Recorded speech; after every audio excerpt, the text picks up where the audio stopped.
ఈ మధ్య కాలంలో ఎయిర్పోర్టులకు, విమానాలకు ఫేక్ బాంబు బెదిరింపులు రావడం మరీ ఎక్కువైపోయాయి. కొందరు దుండగులు ఈమెయిల్స్ ద్వారా ఇటువంటి బెదిరింపులకు పాల్పడుతూ తమ పైశాచికానందం పొందుతున్నారు. తాజాగా ఎయిర్ ఇండియాకి కూడా ఇలాంటి బెదిరింపులొచ్చాయి. తీరా చూస్తే అదొక ఫేక్ కాల్ అని తేలింది. దీంతో అధికారులు ఈ వ్యవహారాన్ని సీరియస్ గా తీసుకుని వెంటనే విచారణ జరిపి ఓ అనుమానితుణ్ణి అదుపులోకి తీసుకున్నారు.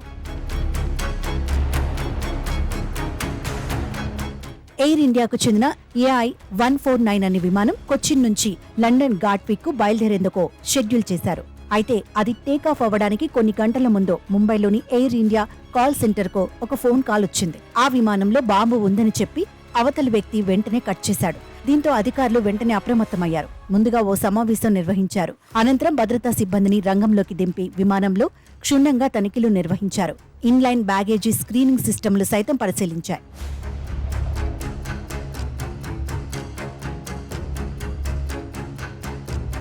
చివరికి పేలుడు పదార్థాలు లభించకపోవడంతో అదొక ఫేక్ కాల్ అని నిర్ధారించుకున్నారు. అనంతరం చెక్ ఇన్ ప్రక్రియను 10:30కు పూర్తి చేసుకుని ఆ విమానం 11:50 ఎయిర్పోర్ట్ నుంచి బయలుదేరింది. మరోవైపు ఫేక్ కాల్ ఎవరు చేశారనే దానిపై వెంటనే దర్యాప్తు మొదలుపెట్టారు. ఈ క్రమంలోనే వాళ్లకు మల్లపురం జిల్లాకు చెందిన సుహేబ్ అనే వ్యక్తి ఈ ఫేక్ కాల్ చేశాడని అధికారులు గుర్తించారు. అతనిని అదుపులోకి తీసుకుని అధికారులు ప్రశ్నిస్తున్నారు.